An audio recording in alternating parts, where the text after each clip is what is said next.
What's up everybody, welcome back to the channel. The Last of Us Season 2 is on the horizon. But before we dive into the next chapter of Joel and Ellie's journey, let's rewind to where it all began. The first season took us through heartbreak, survival, and some of the most intense moments in television history. So in this video I'll break down the key moments, major character arcs, and shocking twists that you need to remember before Season 2 drops. And trust me, if you're a longtime fan of the games or you're just getting into the show, you don't want to miss this refresher, so let's get into it. How does everything go down? Well, it starts on a normal day in 2003, but that's when everything falls apart. A deadly fungal infection called cordyceps starts turning people into monstrous, mind-controlled hosts, and the world collapses in a matter of days. Joel, who's our main character, tries to flee Texas with his daughter Sarah and his brother Tommy. But in the chaos, a soldier shoots Sarah, unaliving her in Joel's arms, and just like that, not only is the world around him falling apart, but now his world is falling apart. Now let's go ahead and fast forward 20 years. Joel is now a smuggler living in the Boston quarantine zone run by the strict, military-like Fedra. Joel and his partner Tess do whatever it takes to survive, even if that means making a few shady deals. But when Joel's brother Tommy goes off the grid, Joel and Tess try to buy a car battery to find him. They then cross paths with Marlene, the leader of the rebel group the Fireflies, who make them a pretty good offer. All they have to do is smuggle a teenage girl named Ellie across the country and they'll get a truck.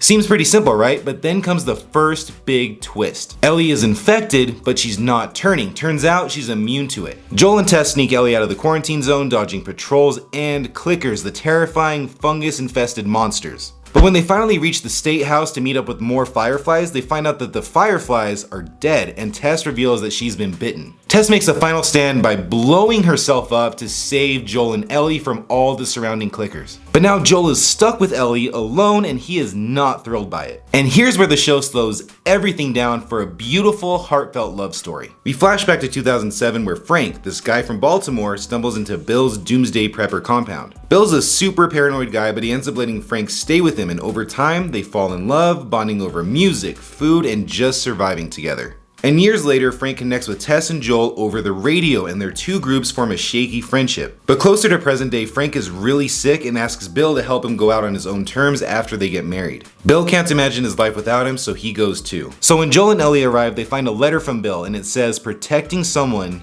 gives life meaning." And after reading that note, that changes Joel's perspective on everything, so him and Ellie grab their stuff and continue on west. Driving through Missouri, Joel and Ellie get ambushed in Kansas City by rebels who overthrew Fedra. And that's where they meet Henry and Sam, two brothers on the run from the city's leader, Kathleen. And just when they think they're safe, a horde of infected, including a bloater, who's this giant, massive, armor-plated monster, erupt from underground, taking down Kathleen and her whole militia. But their victory is very short-lived because through all of that chaos that night, Sam was bitten. Sam turns overnight and his brother Henry is forced to shoot him. Devastated, Henry takes his own life in front of Joel and Ellie. But as horrifying as that was to see, it brought Joel and Ellie closer and they continued their journey west. Hey everyone, I hope you're enjoying the video. I just wanted to remind you that my channel members actually get to watch these recaps before anyone else. If you want early access to my biggest recaps, plus shoutouts and other exclusive perks, consider joining the feature presentation tier. All you have to do is hit that join button below and you'll never have to wait for another recap again.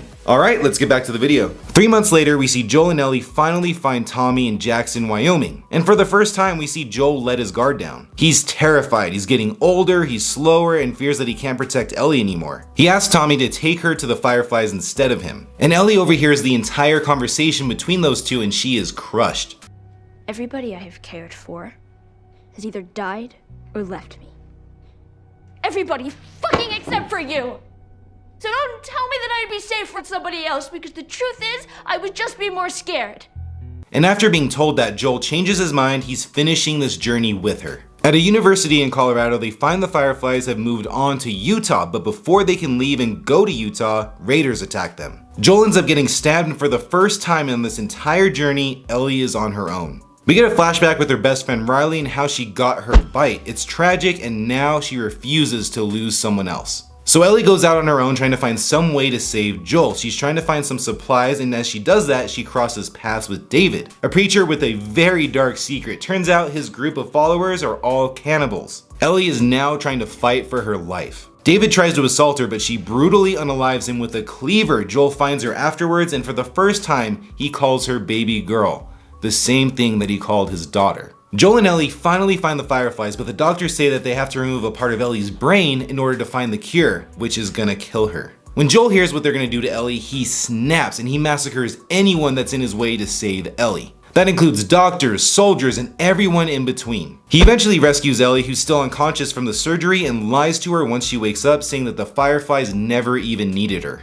As they hike back to Jackson, Ellie asks Joel to swear that he's telling the truth. He looks at her in her eyes and says, "I swear." Ellie pauses for a minute and says, "Okay." And that's how season 1 ends. The Last of Us is a masterpiece. It's got insane performances from Pedro Pascal and Bella Ramsey. It's got emotional gut punches, terrifying infected, and a story about love, loss, and survival. And if you played The Last of Us Part 2, you know that this story is just getting started. And if you like this recap, I got plenty more. You can check them out right here. Until the next video, everybody, see you later.